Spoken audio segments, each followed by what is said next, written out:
Hi, my name is Greg Brightville. I use he, his, him, or they, them, their pronouns, and I'm the Associate Director of Student Leadership and Involvement in the Division of Student Affairs and Intercultural Leadership and Engagement. Today, I'm going to talk to you about professionalism and virtual professionalism at that. You know, when I used to talk to students, often we would talk about how to have a firm handshake or how far to stand from somebody when you're talking to them. Well, now, as we've all learned, many of those things are no longer valuable skills when we are engaging with each other virtually. And so today, what I'm going to talk to you about is how can you be more professional while interacting through virtual engagement tools, video chatting, and online. So I hope you enjoy this, and I hope you take some good notes. And as you're listening to this, start thinking about how you can incorporate some of my tips into the way that you interact with people through video telecommunication tools.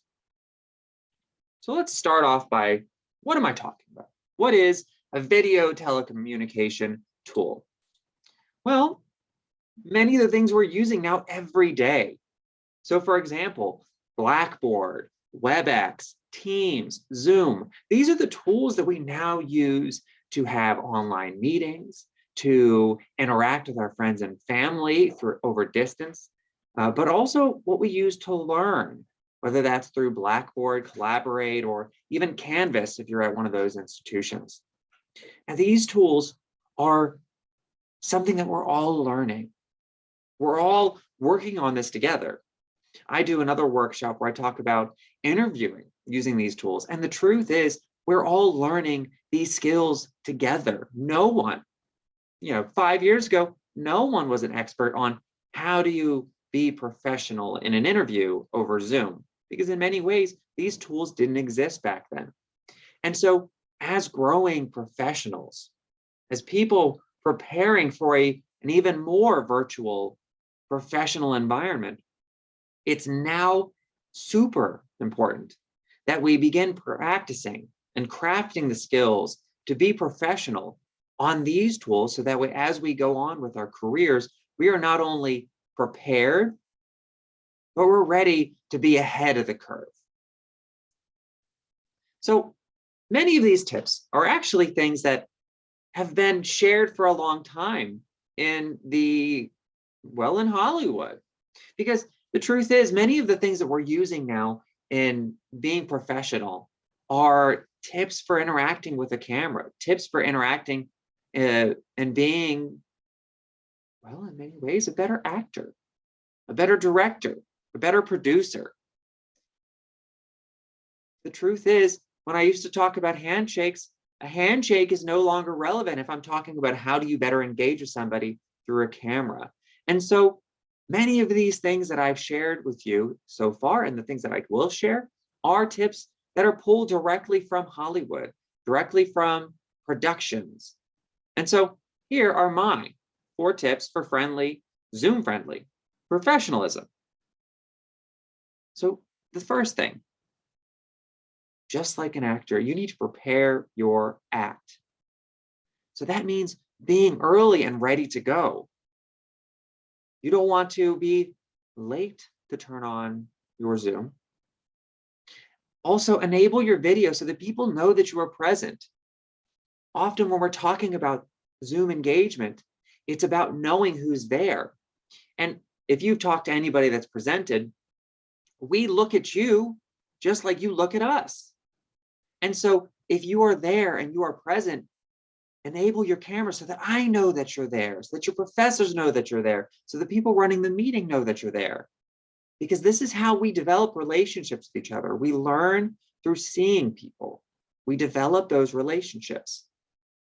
And so if you are there, enable your camera and video so that people know that you're there. It's going to make it a better experience for you, and it's going to make it a better experience for them. Next, keep the direction of your eyes towards your camera. Now, this may be hard if you have multiple monitors. So for example, I have 2 monitors, but if I'm talking to you like this, doesn't this change the dynamic? Does it look like I'm paying attention to what I'm doing? If I'm listening to somebody speak and I'm looking off like this? No. This is another Hollywood tip. Right now, I'm looking at the camera, but to my audience, I'm looking at you. Next, use affirming body language. You've enabled your camera. Why not use that to your advantage? See, the thing is, when we are talking to each other, when we are engaging in person, we use body language to communicate things that we're not communicating verbally. And so, for example, if you're speaking to me, most likely I'm going to be using my body language to affirm that I'm listening. Nodding. Yeah. If you say something funny, I smile. I may interact as if I'm thinking. Just because we're using Zoom or Webex or Teams and interacting virtually doesn't mean I should not use my body language to affirm to you that I'm listening.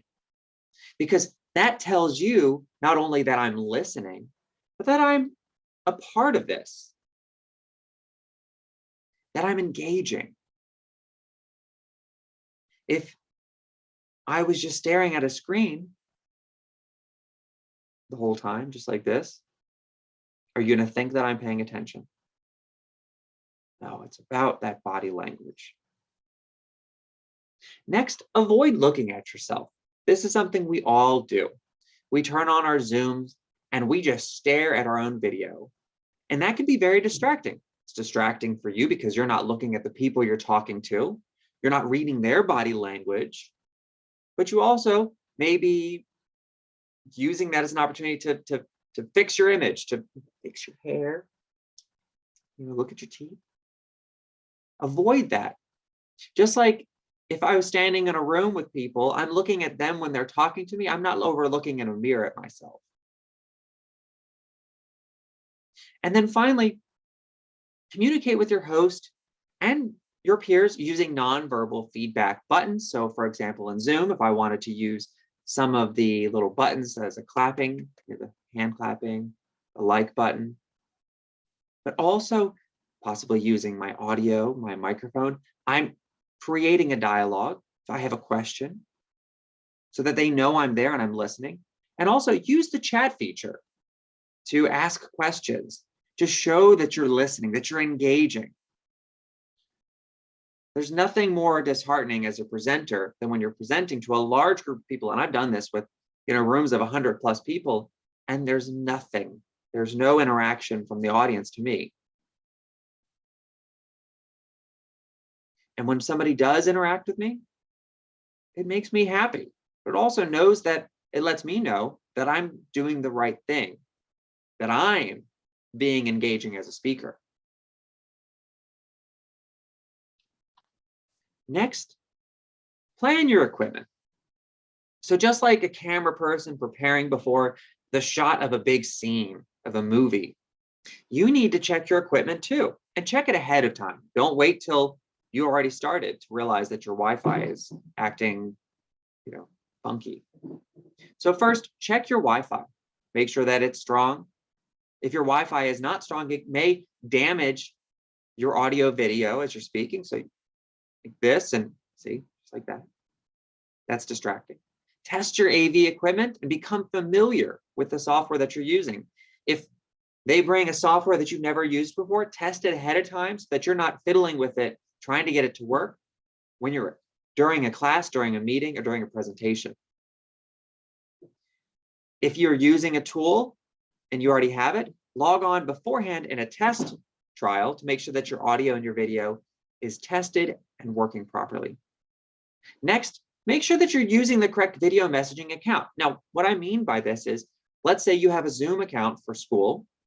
So we all, may have a work-related Zoom account that we use, and then we may have a professional or a personal. Make sure that you're using the correct video messaging account. Often when we log in, our account provides information to the host that we were present. So for example, if you are at a university and you're a student, make sure that you're using your student account so that way when they pull the roster, the report, it shows that you're there. And it's also not pulling possibly an unprofessional email address attached to a personal Zoom account. Next, disable unneeded apps, software, devices. Now, this is for many reasons. The first being they could be memory hogs. They could slow your computer down. They could cause your computer to freeze. They could also make noises during your presentation. If you're speaking and let's say your Outlook is up, it may pop up and make a chime, which people can hear. But also it could be a distraction to you or to other people there at the session. Next, have your headphones, your microphone, and your camera set up. Just like I said about having your AV equipment ready, have your headphones, your microphone, your camera set up and ahead of time. Know that they're charged if you're using wireless headphones. Don't let that be a distraction for you, or possibly if you're speaking for others. And then finally, make sure your computer's plugged in. This seems like a silly thing, but time and time again, this is something that people say they did not think about. Don't trust a battery. So make sure that your computer is plugged in to a charger, which is plugged in to the wall. Don't let that be something that you're worrying about during a virtual meeting or an interview or a class. Next, think about your set. Prepare your set. Prepare your acting studio. Make sure that it is quiet, that it is clean, and that it is professional. The environment around you says a lot about you, just like my environment, my pictures on the wall. What are they? You may be wondering. These are all pictures of Baltimore, Bromo Seltzer Tower, the Mount Royal Station, an old map of, or an old postcard of downtown Baltimore near Mount Vernon. So these things say a lot about me. If it was unorganized, if it was messy, if I'm sitting in my bedroom at my bed, if it's unmade, or if I'm in my bed, what does that say about me professionally? Next, have your notes and materials nearby. That's the great thing about this new world we live in. I can prepare my battle station before the battle. I can have everything that I need. I can have my seltzer water, got my notes, I've got a pen. Have those things ready in advance. Next, avoid distracting spaces or backgrounds. If my background right here, this my physical background, my real background has too many things going on, that may be distracting not only for me, but also others that are in the meeting or the host and the presenter. If I'm using a virtual background, I need to be aware of what does that virtual background look like? Is it distracting? And then finally, think about having good lighting so that people can see your face. If we're talking about good body language, we need to think about, can people see my body? Can people see my face? If I'm smiling, can they see my eyes? Next, avoid bloopers.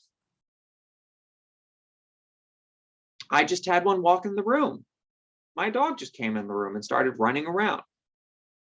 So these are the things that can be distracting to not only me, my little doggy is being very distracting right now. Show you my little dog. He came in, ran around, then he threw his ball up in the air and I was distracted. But also, it could be distracting for other people in this session that are here to listen to me. It could be distracting to my presenter. Next, become accustomed to using the mute feature. If you are not speaking, mute yourself. That doesn't mean turn off your video, but mute yourself so that accidental things don't pop up. I give a lot of presentations and lectures, and often it's distracting to me as the presenter to have to go through and mute people who did not know that they were unmuted. Next, if you're using the chat, make sure that you're using it professionally. Be careful not to send a message that's blasted out to everybody if you're just trying to get it to one person. And next, think about what you're wearing. Be dressed, be ready. If it may seem silly, but wear pants, because if you're not wearing pants, or if you're wearing pants that are not let's say professional, and you have to get up, you don't want that to be something that pops up and is distracting to everybody else or makes you look silly. Next, avoid bloopers in what you say. Make sure that people understand what you are saying. So my tip is when you're speaking, speak slowly and over enunciate your words. So that way, even if there is a split second where you've got a delay, people know what you're saying. And then finally, my last tips are don't be late. Don't be late to the meetings. Don't be late to the class, because especially if there's a chime, people know you're late. People will know that you were not there. Don't let that be a distraction or demean you as a student, a colleague, a coworker, as a professional. And then finally, this is one that I've added in because I've noticed it lately and I find it to be quite interesting. Do not Zoom and drive. Now, this sounds funny and we think, what? I have lost track of how many times I have been meeting with people and they are at the wheel of their car. And unfortunately, not only is this dangerous, but for me and my perception of them, it changes. I may start thinking, wow, that's really dangerous. That's not really smart. That's really distracting for me and possibly for them. So these are my 4 groups of tips. So prepare your act, plan your equipment, prepare your set, and then avoid bloopers. So now, based on what you've learned so far, I want you to take a moment, pause this video, and tell me, what do you see? Do you see anything unprofessional? Okay, pause. So now you're back. What did you see? I'll tell you what I saw, a few examples. So first off, is this person in bed? I don't know. But I really think that's probably something unprofessional, for me to be in my bedroom while I'm in a work meeting or in a school meeting where I'm sitting in bed, leaning back. Also, we love our animals, we do, but they can be distracting to us, but also if they get on the screen. Now, don't get me wrong, it brings me so much joy when I see pets on somebody's camera, because especially I'm an animal lover, but it's distracting. It's distracting and it pulls away attention from what the presenter is trying to share or the host is trying to share. And that can be rude.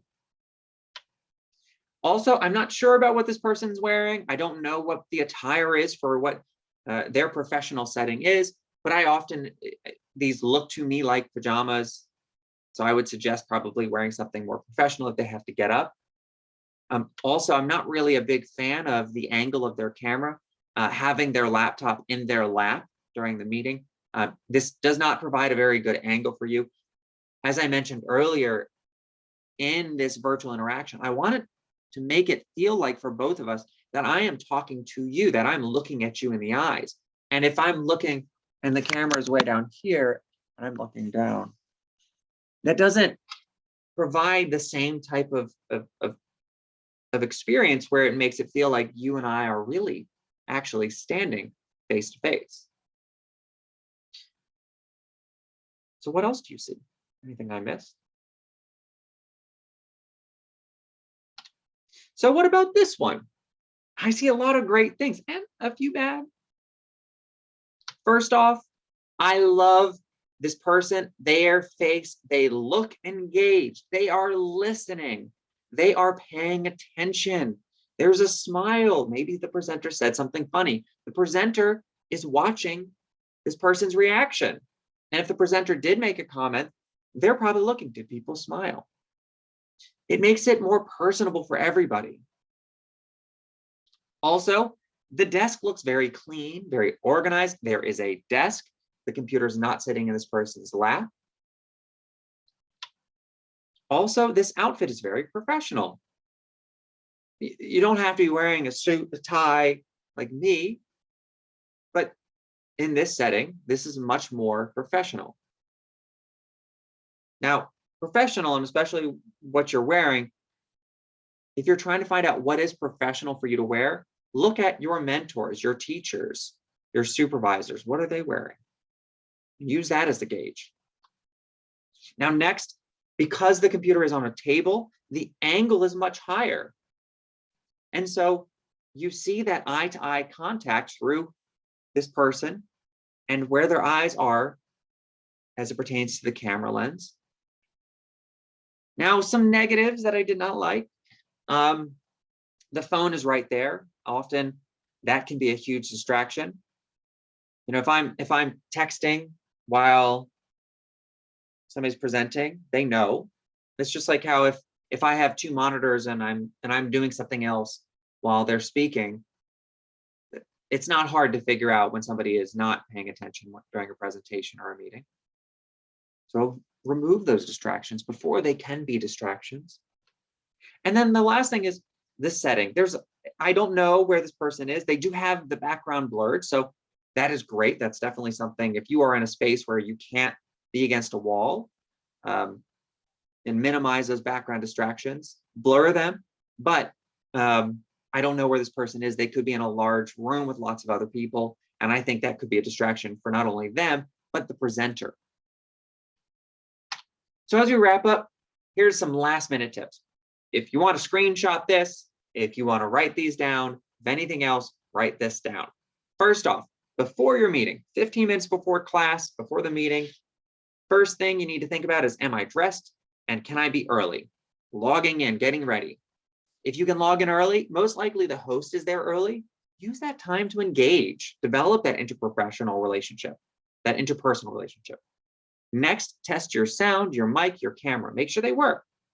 Check your power and your internet connection. Make sure that those are good. If they are not good, then go around your house and see what's pulling from your internet, from your Wi-Fi. Next, do a test run of the software. Open it up beforehand. Make sure that it's up to date. You don't want to be waiting till the start of class to find out that you need a Zoom update. Next, review your lighting. Make sure that they can see you, and you can see around you. Disable distracting apps and software. Close down your Google Chrome, your Firefox, your internet browsers, your anything that could be a distraction. Don't let it be the source of a distraction to pull you away from the presenter or the host. And also, don't let that be something that's rude for somebody to notice that you're not paying attention. And then finally, have your workstation ready. Have the things you need nearby: pen, paper, some water, all of that. So I hope I was able to give you some really wonderful tips. My name is Greg Brightbill. Again, I work here at the University of Maryland, Baltimore. You can email me with questions at gbrightbill@umaryland.edu. I'm always happy to answer any of your questions, and I'm always happy to give you advice in growing professionally. Feel free to check out some of the other workshops that we have in intercultural leadership and engagement, as well as the University of Maryland, Baltimore's President Student Leadership Institute, which is an interprofessional student leadership program that teaches career development, diversity, equity, and inclusion, and all these amazing skills to make you not only a better professional, but a better leader. Thank you again for listening, and I hope you become a better Zoom professional.